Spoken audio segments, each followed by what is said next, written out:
I never seen such desolation. I think we drove for a mile and there wasn't a building hardly standing. Nobody knew what was going on. They called the situation fluid, but fluid means that nobody knew anything. It was different.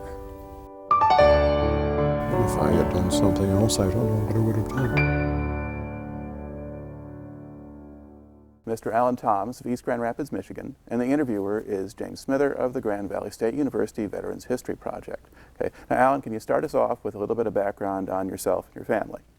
I was born in Toronto, Canada, 1939, and my earliest memories there of things that happened was when my mother would be packing up a box full of clothes and other dry good items to send to Europe as what was known then as a care package. And the thing that's interesting about it is that my wife, who was the daughter of a German seaman in the German Navy, was on the receiving end of these packages.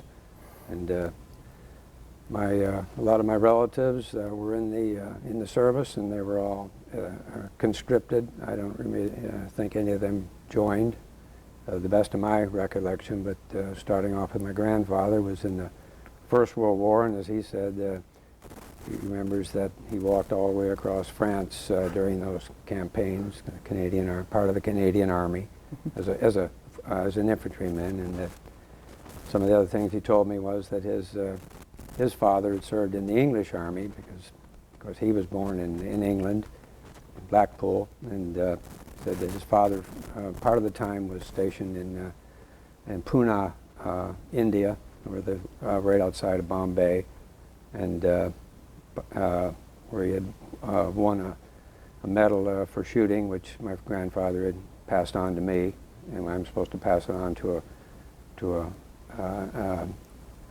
another relative of mine, if hopefully or perhaps would serve in the military. And he also mentioned the fact that his father fought in the Boer War with the English in South Africa right around 1900. And my other uncles were in the Canadian military. My Uncle Bud was an ambulance driver in Holland, and my Uncle Les was in the Canadian Air Force, enlisted man, served then as a crew of aircraft, and he was a bombardier, and said that he had been over most of the large cities in Germany. Mm-hmm. And it was, I thought about it, I didn't think too much about it then, but I think about it now, because my uncle was quite a very timid man. He must have been terrified from the books I've read of things that went on when you're trying to be up there over those German cities. Right. It must have been something. Mm-hmm. Okay. And then you mentioned you remembered when one of your uncles came back from the war. My Uncle Bud came in his uniform and picked me up from school when I was in, I guess, about the first grade when the war was ended. Anyway, it was quite a moving experience. And you had, and that was his first, when he just got back? He had just come back. He had just gotten back to Toronto. Mm-hmm. But I had another brother, Denny, and he just loved coming over to our house and doing things with us. So it's the first thing he did when he got when he came home. All right. Now how was it then that you wound up in the U.S.? Oh, my father, after the Depression, he did find employment during the Depression, and then he got, somehow he got working with plants that made gears, and he somehow learned that trade. I don't know how, because I was 5, 6, and 7 when he was getting established. And then I know that we had, one day he said we were going to move to Woodstock and leave Toronto, which I really didn't want to do because I really liked where I was. Mm-hmm.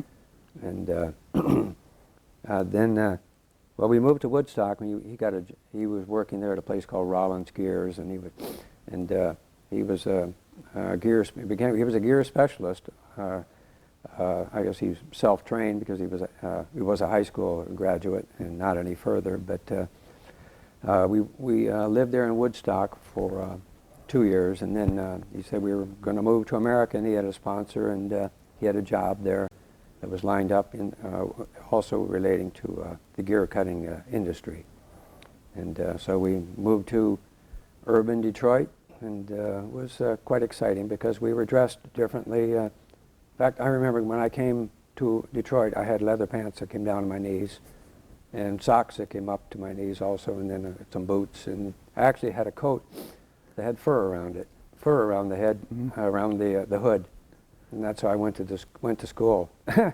Well, in the 70s, that would have been fashionable. Right. Well, I had to get, and then I had the Canadian Maple Leafs had won the Stanley Cup, and I had a big Maple Leaf sweater. And of course, I never could win that or wear that anymore because the very year I went there, the Detroit Red Wings won the Stanley Cup, and they were hockey crazy in Detroit, and I was from Canada, so I had to get out of those clothes and fit in the 4th grade.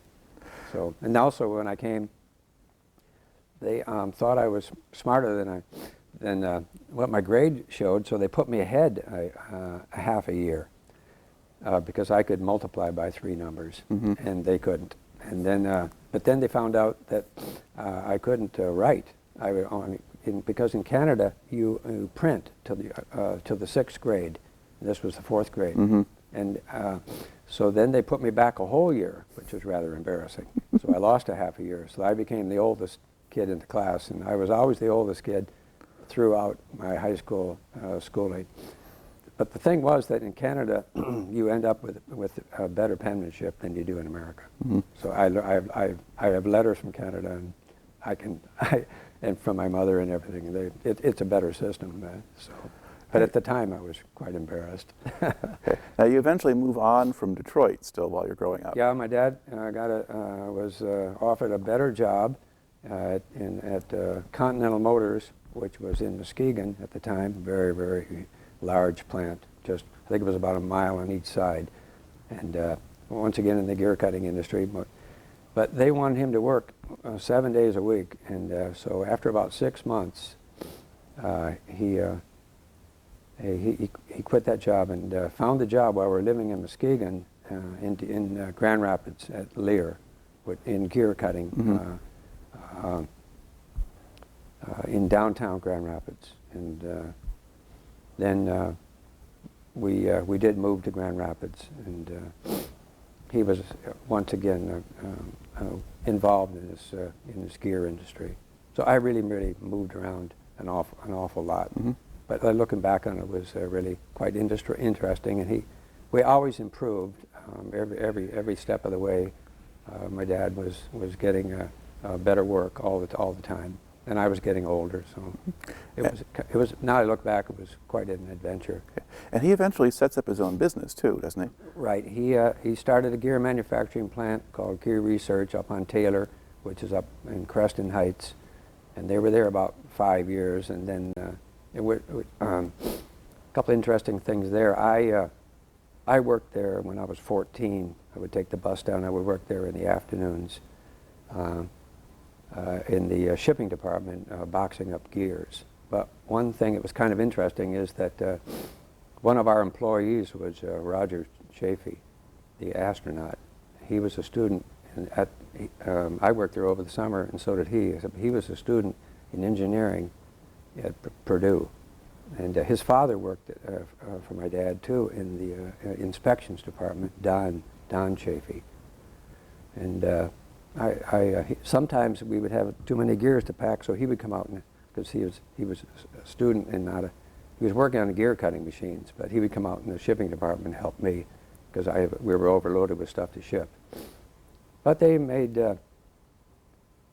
gears and gear assemblies for, I remember, Brunswick pin setters, which was based out of Muskegon, and they made gears for Abrams Instruments, which is out of Lansing. And there was always trouble because that was Air Force related, and those gears would come back rejected, and there was always a lot of flack about that. We'd get the boxes back, and there was a lot of trouble because the so-called military establishment had a tougher criteria than what my dad thought was necessary for these years. So it was always a big problem there. So. All right. Now, let's see. How was it that you wound up in the Army? Well, anyway,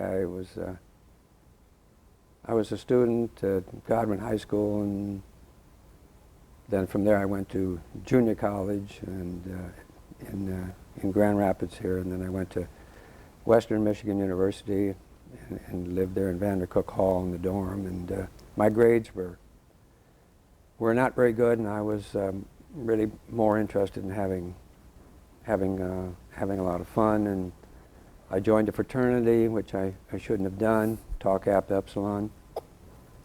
Learned the Greek alphabet, did a lot of other things like that, and in general was going to sports events, and my grades were not very good. They weren't good enough to stay in school. And that was rather embarrassing. So rather than embarrass my family anymore, I joined the Army.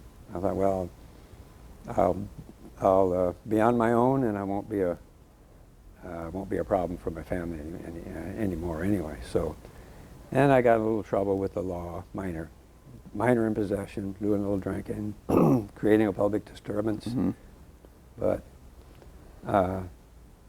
anyway, I was interested in things. I was in a lot of running events. I was a fair to Midland runner, just long distance runner, and I even ran in the Greek week. I ran the mile for Tau Kappa Epsilon and placed 5th in the Greek week activities at Western. And I played basketball for the fraternity, and I like doing things like that. Throughout my life, I've always work's okay, but I work so I can have a good time. That's my object. All right. Now, why did you pick the Army? Well, I could get a guarantee in the Army that I knew that they would honor, and so when I joined, because I really wasn't interested in the Navy or the Air Force, and I thought that because I was an avid reader even then, and it just appealed to me. I guess I read Leon Uris's battle cry, Iwo Jima, and that's why I thought I would probably be a lot better off in the Army. But that was a mistake. And the reason it was a mistake was my view from reading was nothing like what the real Army is. In fact, if a person really hasn't ever really been in the Army, which really amounts to living outside 24 hours a day, it's a lot different than what anybody could ever imagine. And reading will help a little bit, but it's nothing like the real thing is quite different. Yeah. All right. So in 1961, I joined the Army, and I went to down to Detroit, and they said, you got a Canadian birth certificate, and you don't have any citizenship papers. So they sent me back to Grand Rapids and said I had to come back to Grand Rapids after being down there in Detroit, down on Jefferson Avenue at the induction center. I had to go home, get my citizenship papers, and then I went back. And that's when the adventure started. Right? Okay. Yep. Where did you go for boot camp? Well, we left there on the train and went to Fort Knox, and I was in basic there, and after 8 weeks, I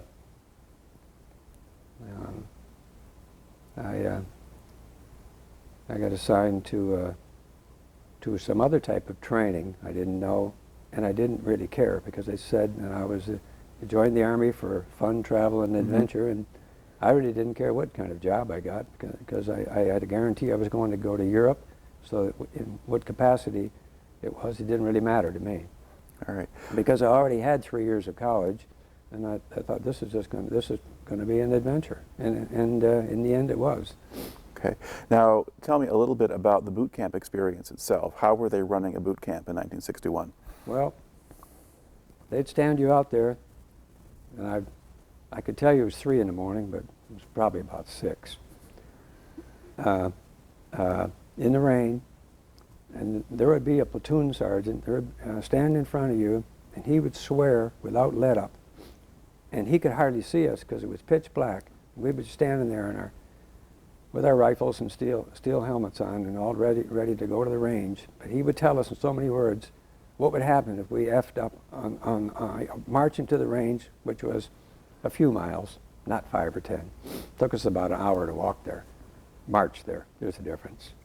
Anyway, and he cursed us up and down, didn't know us, and like I said, I don't think he could even see us. Anyway, there was just an awful lot of that. And some of the guys in the formation were crying, standing out there crying. See, at the time you had to draft, and those people, we were in Kentucky, and there's people dragged out of those hills to be in the Army, and from the Virginias, and they didn't want to be there, they just wanted to be home. And it was kind of sad. Anyway, we would go to the range and fire, and the Army taught me how to fire. I had a shotgun at home, and I went out hunting and never hit anything. But when I got in the Army, they actually taught me how to shoot. We had an M1 rifle, and M1 rifle has a clip. In other words, you push down. So when you hear now about different things happening around the United States, to say, well, he had a 30-round clip. He doesn't have a clip. He has a magazine. The magazine comes up from the bottom. The clip is pushed down from the top. It's not a 30-round clip. And anyway, our M1 has a 7-round clip. You push in from the top. And they taught me how to fire. And we went to the firing range for qualification. You had to get 60 hits on these targets that would pop up at different ranges. It was very realistic. I mean, and I did my best because I was a fair to middling athlete, and I got 58. So it was expert was 60 and above, and then I fired marksman, which was 58.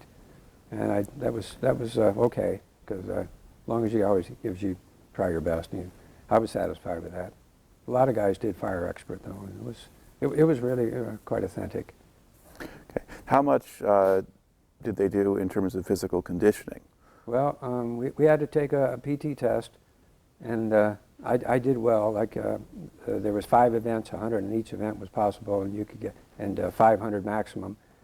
And then I probably got about 460, 470. I could always do that. Later on, because one thing nice about the old Army, they had the same test. Later on, I got 499. Only dropped 1 point on the grenade throw.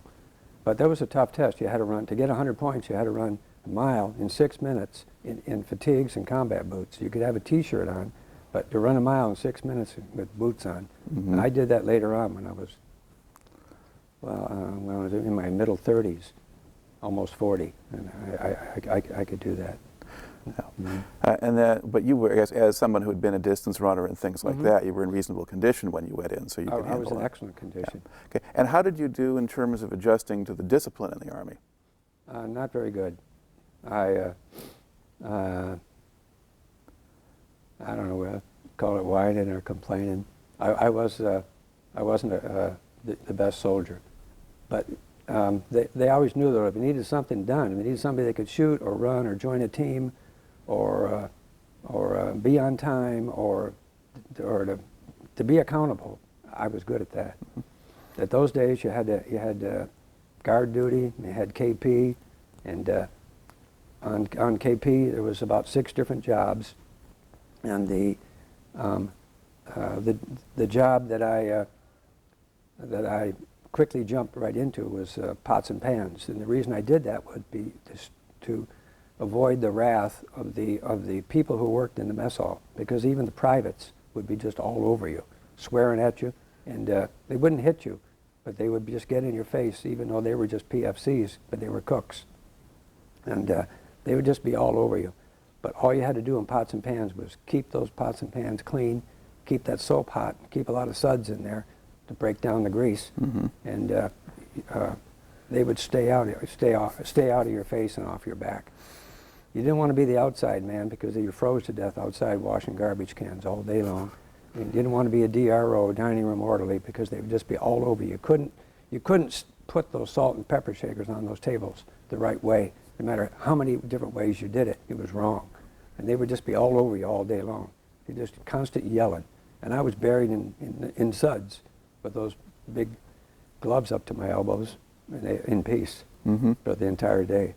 So it was good idea. Okay. Now, were you older than most of the guys you were training with? Right, because I'd already gone to college. I was 22.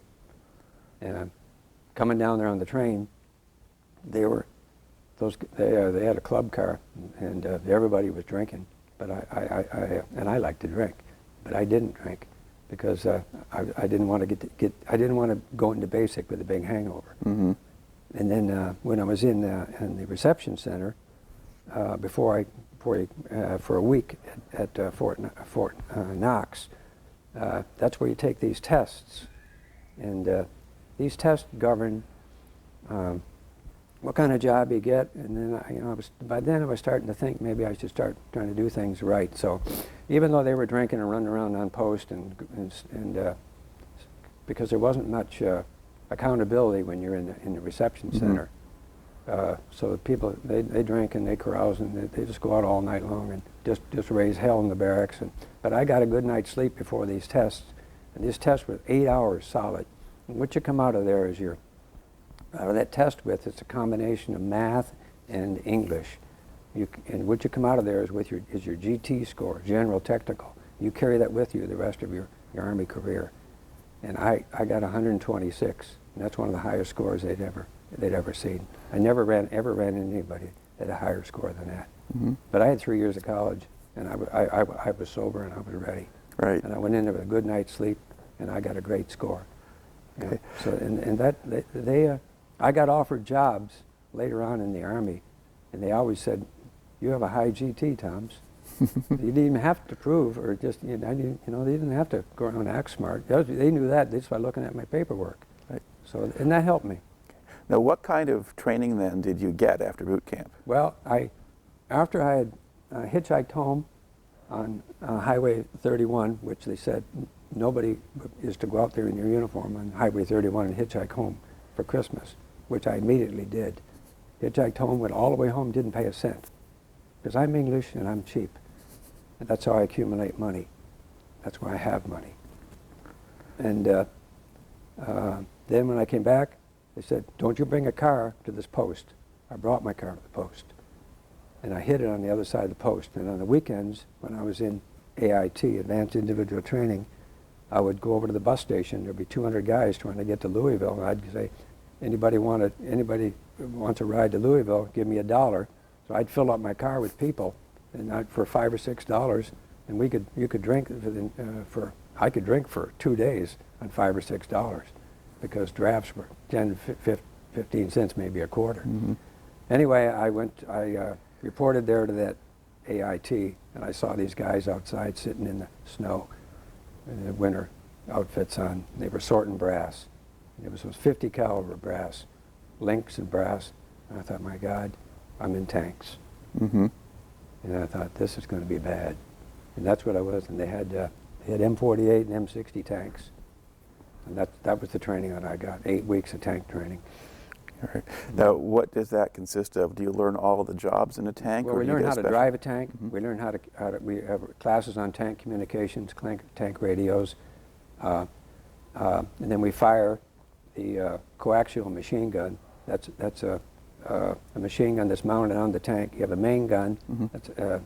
That's 105 millimeter, and on the same axis as that coaxial is a 30 caliber machine gun. And you sit in the tank and you do fire that machine gun on the range. But one thing was that we were at the firing ranges, and we had no idea that they were going to fire this main gun, and we were just lolling around, laying on the ground out behind this tank. And what they were doing was they were bore sighting this main gun, which was lining the sights up with the gun itself. And all of a sudden, this tank fired. I was about 15 feet behind it. Well, it just about knocked me down, because there's a big ball of fire, about 3 or 4 meters across, comes out of the muzzle of that gun. And then it's physical. It will knock you because the air is the oxygen's burned out of the air and creates a vacuum, and then the air rushes in, makes this big sound, but it actually moves you. Anyway, I had never heard any sound that loud since, or up to that time or since then. I couldn't believe that anything could ever be that loud when that tank fired, and the tank, of course, rocked back. It weighs 52 tons, but it moves back about 3 inches when that gun fires. And these NCOs, they knew what was going to happen. They just stood up. We didn't have earplugs, nothing. And then we got away from that after that, but they thought that was great fun to scare us. I'd never heard anything like that in my life. All right. Now, did you stay with the tanks, or did you find a way into something else? No, I stayed in tanks because if you're in a combat arm, you can make rank faster. Mm-hmm. And after that training, I went to we went by bus to Fort Dix, and went to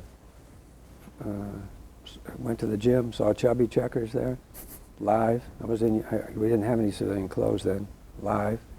And we were taken by bus after we were in a reception center there for about a week, of which my main function was to stay out off detail. They would have formations, but they didn't know who we were. There would be thousands of people standing outside.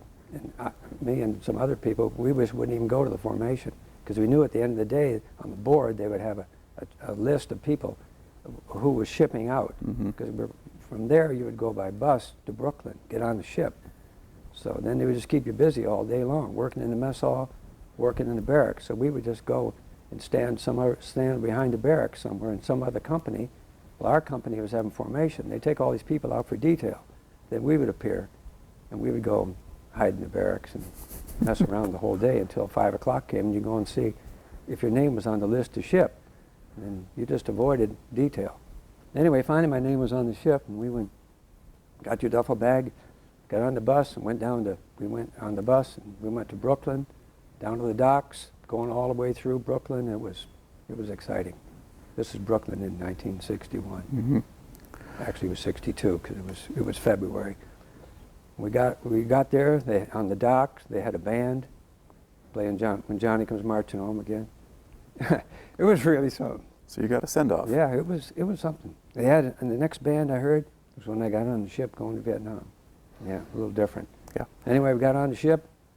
It was 1962. It was February. Well, that was the year when they had enormous storms on the Atlantic, Mm-hmm. and people were throwing up before we got away from the land. And that ship, it took us usually 7 days to cross, but it took us 8. And I was in the C compartment, and 2,200 soldiers on there. Now, what kind was this? A troop transport? Right. Or? It was the Gordon, the troop transport, Mm-hmm. and the waves were 7 stories high. They came at us just like enormous apartment buildings. When the bow would go down, you would look up, and it was 7 stories above your water. And then when the bow went down, the whole ship shuddered. This was a big ship because the screw, the propeller, came out of the water. Mm-hmm. And then it would go back down. And then no one was allowed out on deck because the waves were coming over the tail and over the bow of the ship. And I remember, you go up a long way when you're getting on that ship up the gangplank. There was a lot of the ship above the water. Well, until you got out there in that ocean. Anyway, I was on KP down there, but there wasn't much KP because everybody was sick. We were just sitting, but you still had to go to your job 8 hours a day. Mm-hmm. We just sit in the mess hall. And if you could get up and do something, all the cooks were Filipinos. If you could get up and do some work, you did. But most of the time, the guys just sat along the wall, throwing up. And they had these barf bags. People were in the chow line, and then the mess sergeant would go down there and say, "Get that guy out of the chow line." People would be throwing up in the chow line, Mm-hmm. because you couldn't keep anything down. Right. And anyway, they had saltwater showers. There was no fresh water. After the shower, you were all gummed up. So, but you did. I showered probably a couple of times, and then there was a lot of gangs on the ship, tough guys that wanted to fight. And I remember the guy I knew, big guy named Hicks, came in there looking for his hat. And this guy that I was hanging around with, I knew he was from Detroit. He was a strong guy, and we started going through our lockers. And this guy named Sinnott from Detroit said, "Don't open my locker." This is about a 6'4" guy, looked like Cassius Clay in every way. And the guy looked at Sinnott, and Sinnott got off his bunk and said, "Don't open my locker." And the guy looked at him, and he didn't open it. And the guy thought, "You're crazy, Sinnott. This guy will kill you right here, and I'll probably get killed because I'm only 2 feet away and I can't move." See, there was 5 bunks in there. The lowest one was right on the floor, and those bunks were only about 1.5 foot, and you had to slide into them. Once you're in the bunk, there was 5 on top of each other, and you slide in, and you couldn't turn over. You had to lay. The only way you could turn over was to slide out, turn over, and slide back in. There was 5 of them. Anyway, I puked my way all the way to Bremerhaven. And anyway, when we got to Germany, I didn't know that all of Northern Europe was underwater too. And there was 100 and some people that died in Hamburg. And all the lowlands were flooded. And all those countries, Belgium, Northern Germany, Holland, they had lost thousands and thousands of people died in Northern Europe during that storm. So the storm that you were in, you just kind of took the storm with you as you went across the Atlantic. Well, it was all going on at the same time. There's now when we walk around now in Europe, in Hamburg, where the Elbe River came up so high, there's markers all over along that shore. It shows where it came up in 1962, and there's newspaper articles and all types of things. Anyway, my wife was there, and she was on the water because she lived on a houseboat in Hamburg. Anyway, it was quite exciting. We came into Bremerhaven, and finally the water was calm because we were going into the harbor. So everybody got outside. It was February, so we had our coats on, overcoats, and at the very same time, a great big Russian freighter came out with an enormous hammer and sickle on the stack. We gave that ship the finger and cursed those. You should have heard the profanity. And they were only about 100 yards away. We were just screaming and we were so happy to be outside in some fresh air and for being in that prison. In fact, where my bunk was three floors below the water line. So there were no windows in that thing. Anyway, then we took the train from there. There was only 2 go. I was this very strong, tough guy named Dan Sinnott. He and I were the only ones going to bomb holder in tanks, in armor. There's 11 Echo, that's the MOS. And anyway, they said, the people on the ship said, "You won't like bomb holder. It's the a-hole of Europe." And I said, "Where are you going?" I said, "Going to Munich, going to Frankfurt." We were going to bomb holder. Well, anyway, bomb holder was a large post, 10,000 soldiers, the largest concentration of American troops, all combat arms, infantry, armor, and artillery there. And that's where we ended, the 2 of us did. They ended up in the E Company, 68th Armor. Yeah. Okay. And was that part of a division? Or? That was part of the 8th Infantry Division. Okay. That was headquartered at Bad Kreuznach. Yeah. This is over close to the French border, not too far from Trier. Yeah. All right. And then what duties did you have there? Well, I started off as a tank loader, the lowest thing, but I didn't really matter. But after I was there about 6 months, I started thinking about the fact I didn't always want to be a loader. I thought, well, after this guy goes, I'll be the driver. And somebody else came into the unit, and they made him the driver. I thought, I'm never going to get ahead here. I'm just going to be a dud. It was really disheartening. And then there were some shifts around, and I got stationed on this other guy's tank, and he said, I want you to drive, Toms. I said, okay. I'd never driven much, a little bit around the motor pool. Anyway, so then a big fuel problem came up, and I ended up I drove that tank all the way across Germany on a big fuel problem in the winter, and well, you know, your head's sticking out and the cold air is just roaring in there. And by the time I got to where we were going, which was Hohenfels, which is over close to the Czechoslovakian border, and we were close to the French border, I was, it took us, I think, 3 days to get there on the Autobahn and everything, but it was really a thrill. So I established myself as the tank driver. And then tank gunnery came around. They said, "You're going to have to be the gunner, Toms." And I thought, yeah, I'm a PFC. All of a sudden, I'm the driver. That's an E4 position. I'm the gunner. That's an E5 position. And I'm a PFC. I was PFC for over 2 years. I had 2 years in grade before I made Spec 4. And part of the problem was that I had 2 Article 15s, which is non-judicial punishment. I got one of those for one time missing bed check. I was about 10 miles away, a little town called Reichenbach, and I said, I've got to be back to the barracks at 12, because if you have a pass, you had to be home. You had to be back in the barracks in bed at midnight when they make bed check. And he said, "We're calling a cab." But they had an overnight pass. They just tricked me, and there was no cab coming. They got to be 10-2. He said, "You didn't call anything." They just laughed. We were in this bar, in this Reichenbach. They didn't call one. So I called a cab and got back to Baumholder, back to the barracks.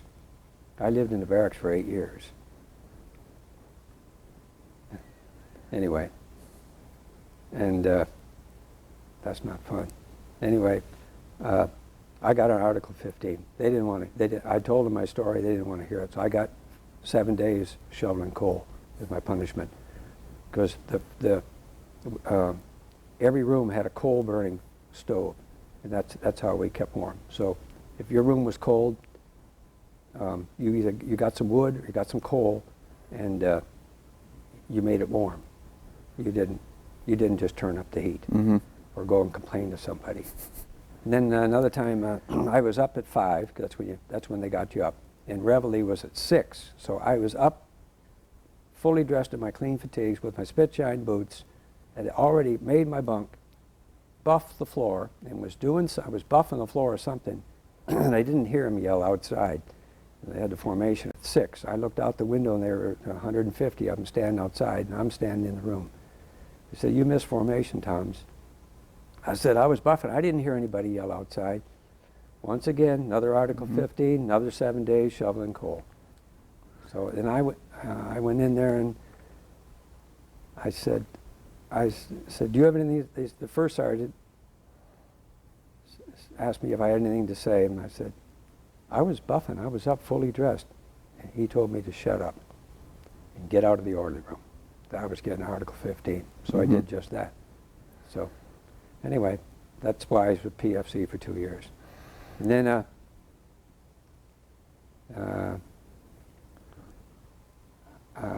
while I was PFC, we had tank gunnery, where we go to Grafenburg, which is a big former German training area over on the East German border. And there's 17 tanks in our company, and you try to fire.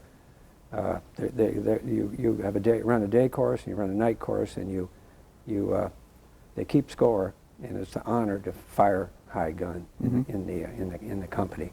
I had a good tank commander, and I had a good driver, Whaley, good loader, a guy named Kelly, and before we went to the tank gunnery, the company commander said, "We're going to have an auction. We're going to auction off these tanks, and we're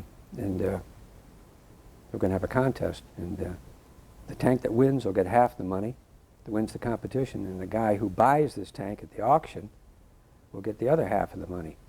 Well, I had been loaning out money because somebody came down to my room and wanted to borrow 5 for 10. And I thought, and it was a sergeant. I was a PFC. I said, "That's crazy." I said, "I'll give it. Here's 5. And at the end of the month, he gave me $10. Well, about a year later, I had money loaned out to 56 different people, and I had over $1,200 loaned out. In fact, we lined up for pay, and we would line up alphabetically. My name's Toms, and I'd have to stand that pay line because they paid you in cash, and I'd have to stand there for an hour. And I told my platoon sergeant, I said, "I can't wait in this line for an hour. I got to get to Alpha, Bravo, and Charlie Company because there's guys over there who owe me money, and their names don't start with T.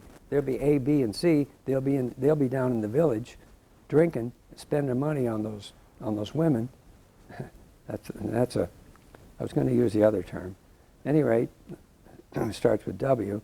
Anyway, they'll be spending their money, and I'll never get my money. I said, I'm going now. I'll be back before they get to T. So I'd have to run to the company with my book, get the money from there, and run back to the company. Anyway, when the auction came, there was come to find out that I was still a PFC. The people that held all the rank, they didn't have any money. So they started this auction. Who wanted to buy this tank? Who wanted to buy that tank? There was only a couple of us that had any money, and there were the people loaning out money, low-ranking people. So finally, a couple of sergeants, they probably had to go home and ask their wife for some money. Anyway, we had the auction, and everybody was totally flabbergasted. I bought my tank and one of the tank that I thought would win.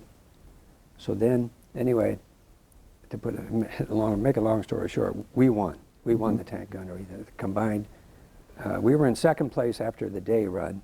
Then the night run, we won that too. So my tank, Sergeant East, and we won the competition. So I got all the money. I got the money because I had to split it now 4 ways. The money was split for 4 crew members. But they didn't buy our tank because they didn't have any money. So I got more money than anybody. So and we did win. And then we were part of the 8th Infantry Division, and I found out that our score was 3rd highest in the 8th Infantry Division. In our battalion, we had 54 tanks, and we were highest in our battalion with our score. But there was other tanks, maybe in Bad Kreuznach, maybe Mannheim, some other places, and we were 3rd in the division. So we got in some van, and they took us to Bad Kreuznach, the division headquarters, and the division commander presented us with an engraved Ronson lighter at 8th Infantry Division crest on the lighter. And I didn't smoke, so I kept it and gave it to my mother when I got home, because she smoked, and my father did too. So I gave her the engraved lighter. Now, how long did they have you in Germany for that tour? That was 3 years. Okay. Now, are there other? Why did you stay in the dorm the whole time, or in the barracks the whole time? Was it just nowhere else to go, or you're just private? So you couldn't. The only people that got to live in what's known as family housing were the people who were married. Right. And there were only the NCOs and even just the higher ranking NCOs and most of the officers. So I lived in this barracks with one company down. Bravo Company, no, what the hell? We were Bravo Company down, one company down, one company up. I can't remember that. I was in Echo Company first, then Alpha Company, but it was dangerous. They sold beer upstairs. They had a little restaurant up there, and then even the sergeants, they want to come down and fight at night. I remember I pushed my wall locker away from the wall, and they said, "Rich is looking for you, Sergeant Rich," and I was a private. I had to hide behind that wall locker because Rich wanted to come in and fight. And then one time, I was down there in my room. I was down there visiting a friend of mine who was a fighter himself. And door burst open, and this guy named Greenaway came into the room. And I had been to town. In order to go to the town, then you had to have a coat and tie on. You couldn't just no casual dress. I was standing there with my top coat on and my tie. He burst into this room and said, "I'll bet you thought." No, he said, "I think I can whip your ass, Toms." Flew into me and I knew it. He came across the room, and I started to take my jacket off, and I got both my arms behind me getting out of my jacket, and he punched me in the face. But the thing was, he was about my size, and I didn't go down. But then somehow, even in the Army, the guy had long hair, and I got a hold of his hair and pulled him around and punched him a few times. And anyway, I got on top of him, and I won this fight. But that was I didn't mention it earlier, but I had fought in the Golden Gloves, because I was a fair to middle basketball player, but there was great players on this team at Godwin where I went to high school, and I got cut from the team, so I went and hung around with some tough guys, went down and fought in the Golden Gloves tournament in the Civic Auditorium, and I lost to a guy from the Moose Lodge. A 3-round decision, but I learned an awful lot about boxing. And I fought a lot of tough guys and took a lot of beatings over there at the West Side Youth Commonwealth in training. But I did learn a lot. But it was okay because I had gloves on and it was sport. It wasn't fighting, it was boxing. There's a difference. I learned an awful lot. So anyway, I was able to get Greenaway off my back and punch him enough times that he quit, which was the only fight I ever won in my life. But I didn't start it either, which was good.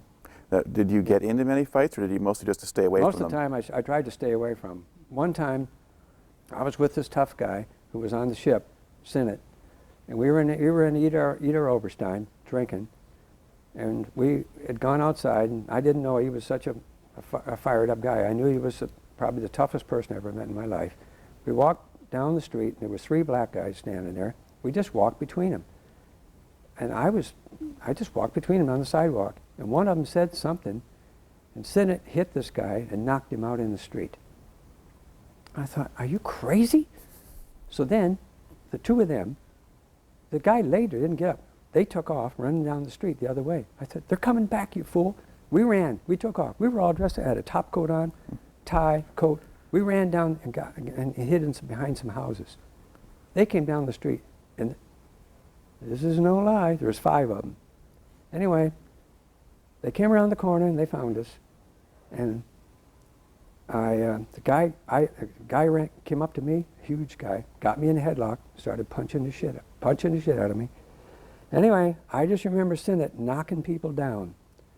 Anyway, the next thing I know, this guy's grip is relaxing on me, because I'm trying to flail away, but I couldn't. This guy was twice as strong as I was and twice as big. And then Sinnott is punching this guy in the head who's got me in a headlock. The guy releases me and goes down on the ground. There's a couple of guys laying and one guy is running away. I never saw anything like it in my life. And I fought in the Golden Gloves with guys who were city champion. I saw best fighters that had ever come out of this area. I mean, I really learned a lot, but this guy was unbelievable. And he had never fought in Golden Gloves. So then I was bleeding from here. I have a big scar right here, about 8 stitches right there. I was bleeding, had blood all over my clothes. We ran down this alley, and I knew they were coming back, and they did. I thought, they'll kill us. We crawled up on top of a garage roof and laid down on our backs. And we could hear them running up and down the alley, looking for us. And I thought, anyway, somehow they left, and we made our way back to a bar, and I got in the bathroom, cleaned myself up, and we got back to bomb holder, and I went down to the dispenser and got my face stitched up. But it was an awful lot of that in the Army. So life in the Army at that point was you had your duty and what you were doing, and then there was drinking and fighting, and at least for some of them, womanizing. Yep. That was sort of what one did. All right. Now, how long had you enlisted for? What was your... I enlisted for 3 years. Okay. And then did you then decide to go ahead and re-enlist and stay in, or? Well, anyway, I got the idea that since I wasn't a stupid person, that I could soldier and I could try to make some rank. So you have what's known as a guard mount, where you go down there and you're inspected for guard, and then there's 7 posts, 3 men, 3 reliefs, so there's 21 guards, but there's 22 people to report for guard. And the one person on the guard mount will be picked as looking sharp and knowing military subjects. And then he will be known as the colonel's orderly. He won't have to walk guard. He'll just have to go up and report to the colonel, and then the colonel will just say, good job, make a pot of coffee, and then you'll be free. You won't have to walk guard. You'll have the next day off. So I thought that would be a good thing to do. So I shined up all my clothes, got new fatigues, went down and got the supply sergeant to give me, I traded in my field jacket, and I got kind of in good with him, because he was a volleyball coach and I was playing volleyball, different things. So I got my whole uniform done over till I was I was so sharp I could hardly walk, because all my stuff was pressed, starched, clean haircut, spit shined. Even when we had guard mount overshoes and field pants, I had spit shined my galoshes, those buckles, those buckle galoshes. And I went down there to guard mount and I started answering those questions they would ask you. They would ask you your weapon serial number. They'd ask you about who's the Secretary of Defense, who's the one guy time when they asked me who's the who's the Prime Minister of Egypt? And it was Abdel Gabel Nasser. And I was just, I read the Stars and Stripes. I was a news junkie. I knew all this stuff. And then the only thing I had to do was brush up on military subjects, because they would ask you some military things too. Maximum effective range of your pistol, and about tank gunnery, and about all kinds of military stuff, map reading and everything. I started making colonel's orderly. And if you made it 2 times in a quarter, you get a 3-day pass. Well, I made it 6 times in a row. And they always owed me a 3-day pass. They owed me a 3-day pass for the tank gunnery too. So then they said, if you make colonel's orderly 10 times, then you won't have to pull guard anymore. So I said, okay. I said, but I already made it 6. And the first sergeant, he hated my guts. He said, you start over at 0, Toms. So then I said, okay. Well, you always said okay. So then I started making it again. Every time I was on guard, I made it 6 times in a row, and I got up to 10. And they said, you're off guard. Then I went to the NCO Academy, volunteered. I had just made E4, and they, the top 10% graduates at the NCO Academy got promoted. So I went from 1 month. In 1 month I was a PFC. A month later I was E5. I jumped up 2 ranks after waiting 2 years. In 1 rank, I made 2 ranks in 1 month. So then I was Spec 5. I didn't have to pull KP anymore. I didn't have to walk guard anymore. I already just made this 16 times colonel's orderly. Right. But by then I was a knowledgeable soldier, and I was sharp. And I made Soldier of the Month there, and I won the tank gunnery. Now, did you get a chance during that tour in Germany to kind of go very far afield off base, or? Yeah, I had all these 3-day passes, and I saved all my leave, and I got there in February, and I was really good with money, even though I made as an E2, I made $86 a month, but I saved enough money somehow, and I took the train and went to Barcelona with this very tough person, Dan Sinnott. But we kind of argued a lot, so because I wanted to do things my way. He was sure going to do things his way. But anyway, we went to Barcelona on the train. It was wonderful. But I only had about $20 to spend once I got there. But we stayed in a hotel in downtown Barcelona, and went out there to a place called Castelldefels on the bus, and stayed out there for a week, and then we came back on the train. I ended up going to Barcelona 3 times on that tour of 3 years, and I went to Paris 7 times on the train, because you just had to get to Reichenbach. It was about 10 kilometers away. The train from Frankfurt to Paris went right past there, and that was the stop. So you just had to get to Reichenbach, and you were on 6 hours later, I was in Paris. Right. And then I went to Amsterdam. I went almost 20 times to Amsterdam. Now, did you speak any European languages, or just? Yeah, I took a course at the, well, they had a course during the daytime in German, and I took that, and I took University of Maryland for 3 credit hours. I took that German. In fact, I got so quite good at it, and they asked me when the instructor left that taught the troop class each day, if I wanted to be the instructor, and I said, "There's no rank. I'll end up being a Spec 5 forever." So I didn't take that job. I went back to being in the motor pool, being a tank driver and gunner. Yeah. So how did you kind of get around otherwise, if you're in France or in Spain or someplace like that? Oh, I would always take the bus. They said you should buy a car, but I didn't want to buy a car, because I liked the public transportation, and to me that was just I didn't want to drive, not at all. Yeah. So the whole tour I didn't have it. I didn't need a car. Yeah, in Europe you can get around pretty well with. I always took the bus. It was just great. I was no problem at all. Then taking the train was just wonderful. I was 8 hours to Amsterdam, and I'd take that 3-day pass. I'd leave on Friday, and I'd be in a club car, could get something to eat there. It was just absolutely wonderful. I'd go from there to Koblenz, change at Koblenz, change at Bingen, then into Amsterdam, get myself a hotel room. It was just paradise. That's why I went there so many times. It was actually the best years of my life. Even though I didn't have very much money, it was just the whole thing. Amsterdam, it was the start of the music thing, and I just loved the music. I liked all the women in Amsterdam. I liked the drinking and all that, but to me, the music was the greatest thing. I remember being in these bars, and those Beatles songs would come on, and everybody in the bar would be standing singing those songs. Total strangers would have their arm around me. It was just the most fantastic thing, and I just loved it. Of course, coming back on Sunday with a hangover was rough. All right. Now, when that tour in Germany finishes, then what happens to you? Well, I applied for OCS, and I came back, and I applied for infantry, but they said, yeah, you have enough math, because I had 4 years of high school math, trigonometry, solid geometry, everything. So they sent me to Fort Sill to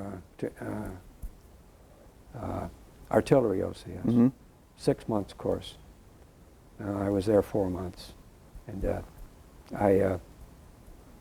I quit after 4 months because my grades up as a lower class, middle classman were fine, but I could see that I wasn't going to be as knowledgeable as I should have been to be an officer in the artillery, and so I quit before they quit me. I didn't want to flunk out, so I quit at the end of that, and I have a little problem standing up in front of a group, so we had some group, and giving a presentation, I would choke up.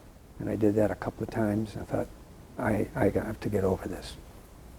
It was really embarrassing to have a fire mission and not be able to talk. It was sort of like in the King's Speech. It was like that. Yeah. And I used to sing, back to Canada, I used to sing God Save the King. And it was the King George VI from the movie The King's Speech. So, so now did you take steps to kind of learn how to talk in front of people? Well, after I flunked out of OCS after 4 months, I was kind of depressed. I was assigned, I got sent to the 2nd Infantry Division at Fort Benning. And I was in the motor pool. I was in armor. They had tanks, and I could really drive that tank. I was the only one that could drive the tank on the train. They were going to ship tanks to North Carolina for a maneuver, and nobody could drive the tank on the train car. So I said, I've driven plenty of them on the rail car, because it's scary. You go up like this and you can't see anything except the sky. Then the tank falls forward. You're on a ramp, then it falls forward, and the tank is on the train. And somebody's walking forward, ground guiding you, and I could drive the tank on the train. So I drove all the tanks in the company on the train.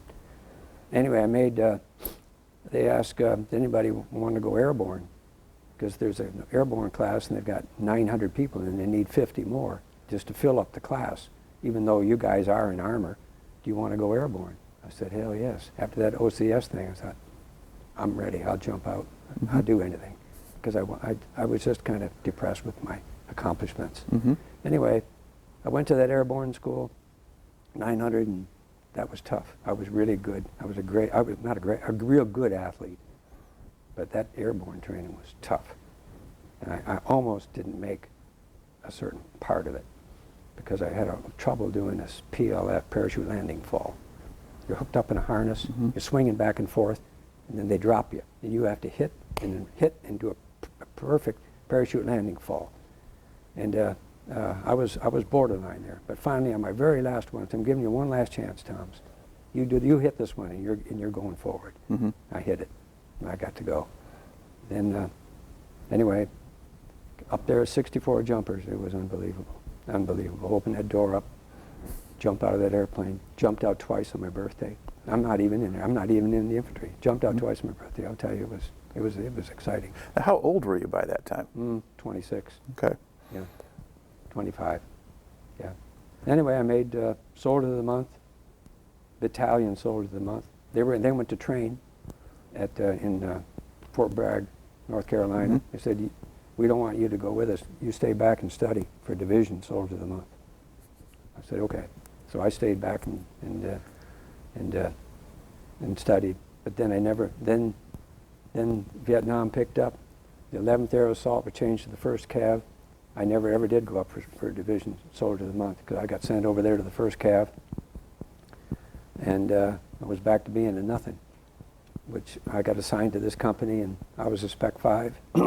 They were all in helicopters. There were just lines and lines and lines, and hundreds of helicopters and Chinooks and Hueys, and I was just off a tank from office over in Sand Hill. This is a different part of Fort Benning. Right. They assigned me. They said, "Well, we're leaving in a week, Toms. You better go over and you have to get POR qualified, which means something qualified to ship out to Vietnam." So you better go over there and get your shots. And he said, "We're going to give them to you all one day because you don't have time." So they gave me 7 shots. So then I went down to the flight, and they said, "Go on down to the flight line." So I got down there and meet your crew. So I got down there and met them, and I started to pass out because they gave me all these shots. I said, "I'm sorry, I got to sit down." And I sat down and passed out and laid over there for a while because I had all these shots going to me. Anyway. So at this point, I mean, what Yeah. you say you're coming in from tanks, and so you don't really know anything about the helicopters or whatever. What kind of assignment did they give you then? Well, they said you're going to be a door gunner because you're in armor and you know a little bit about weapons. You've fired machine guns and you know a little bit about them. You know how how to take apart a 30 caliber machine gun. And I said, "Oh yeah, and fire these weapons." I said, "Oh yeah." And that's what they did with all the tankers. They made us all door gunners. They said, "You're going to get flight pay."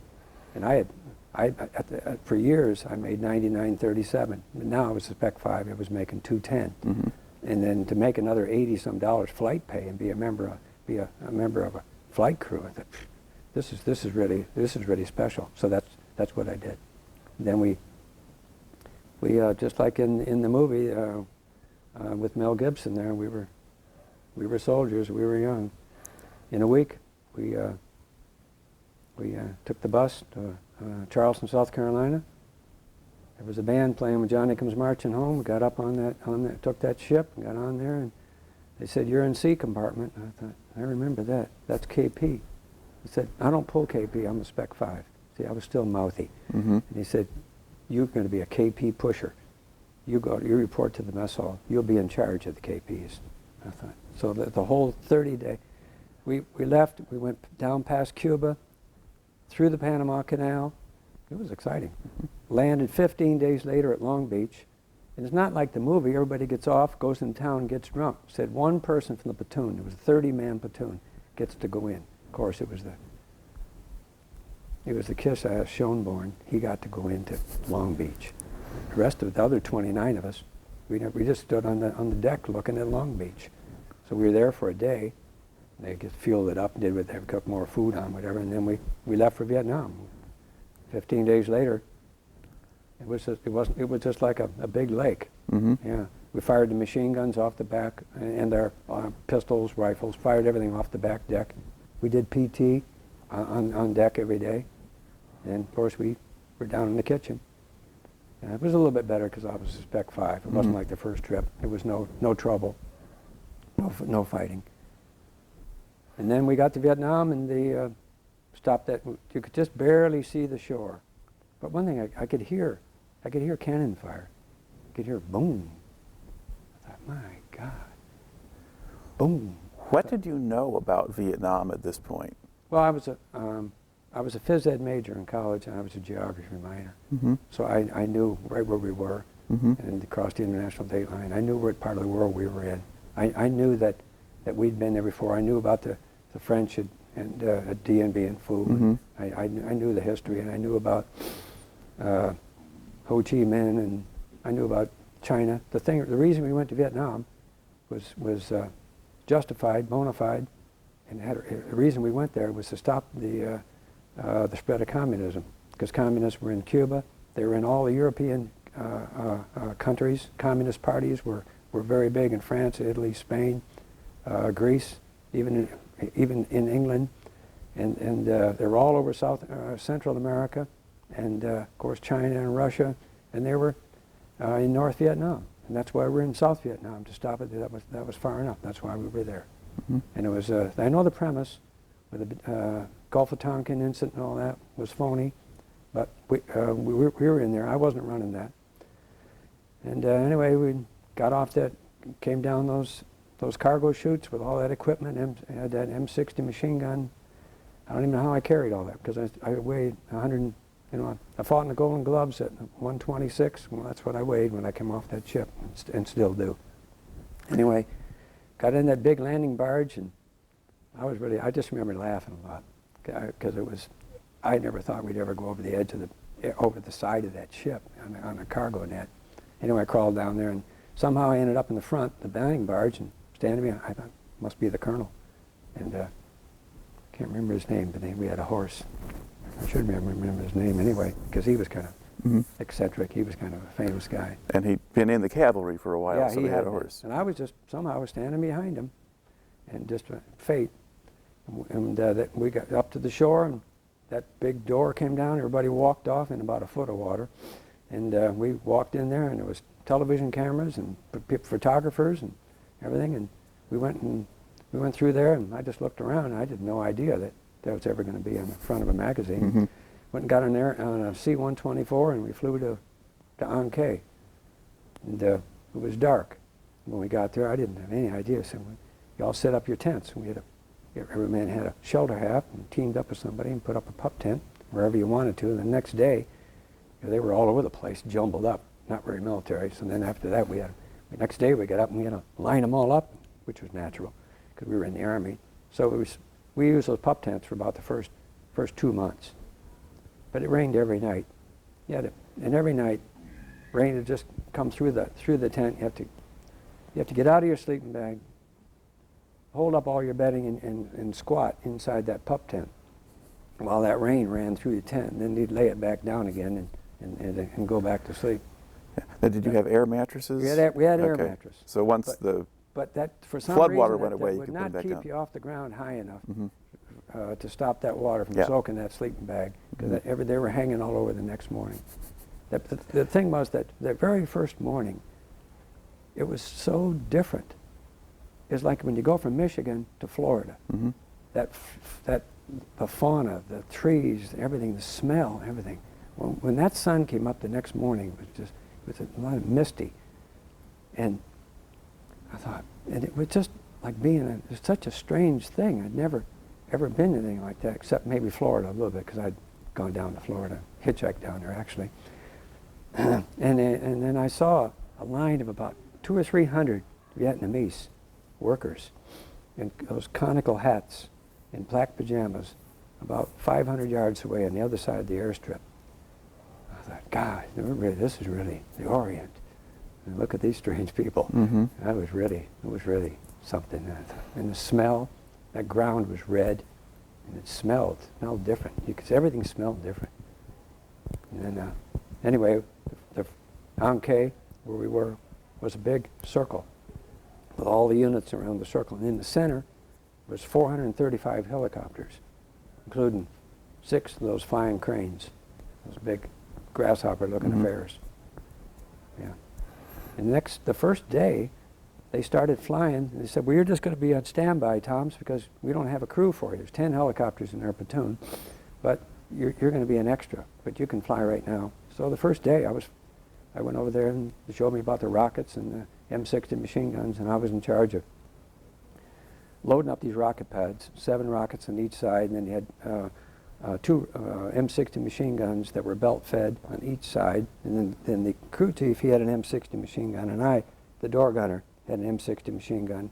When I fired out, the door was open, and we sat on a little seat, and I was in charge of loading up the ammunition, cleaning those 6 M60 machine guns, and loading up the rocket pods. And we were flying, and then about a week later, there was a guy in the next bunk to me. I can't remember. I just remember his name was Knight. And they went out. I was in the tent, and they came back and said, Knight got hit. Said, you're going to take his place. They came in, Knight got killed. That's what they said. They came in, folded up his bunk, picked up the stuff, and took it up to supply. And I took Knight's place. I never saw Knight after that. I thought, this is real stuff. Knight's dead. I didn't know him from the Hill of Beans. I didn't even talk much to him because for some reason I was out in detail. I didn't see much of him. So I took his place. And then we started going on these missions and supporting the infantry and what they were doing, and we'd go to Pleiku a lot. I remember they'd take that helicopter down riverbeds, low, 10 feet off the water. You'd be Vietnamese to be standing in the river, crossing or doing whatever, or fishing or washing clothes. And they'd see us coming, they'd lay down in the water because they didn't know what we were going to do. We were armed with everything. And at this point, did you have any orders? I mean, were you looking for things to shoot at, or were you just reconnaissance? We would shoot at whatever we were told to shoot at. Okay. I was a Spec 5. They didn't come out and tell us really very much about what we were doing or anything else. Later on, when I got to be an E8, I would always call the platoon together and I'd give them what we call a 5-paragraph field order.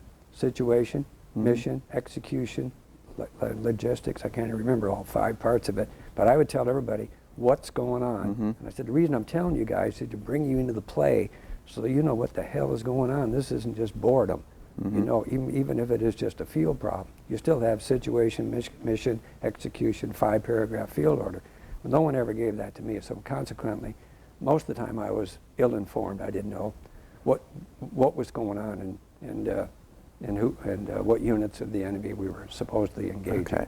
Now, when you first got there, was that 1965? 65 in July. Okay, and so you're with the 1st Cavalry Division, 1st Battalion, 9th Cavalry, with the helicopter units. And so this is really kind of the first large Army formation that's actually gone into Vietnam at that point. It is. It is. And when you were based there at An Khe, initially, was there a lot of security around the base? Were they worried at that point about Viet Cong attacks or things like that? Or was it fairly loose when you first got there? Well, we had to pull guard every night.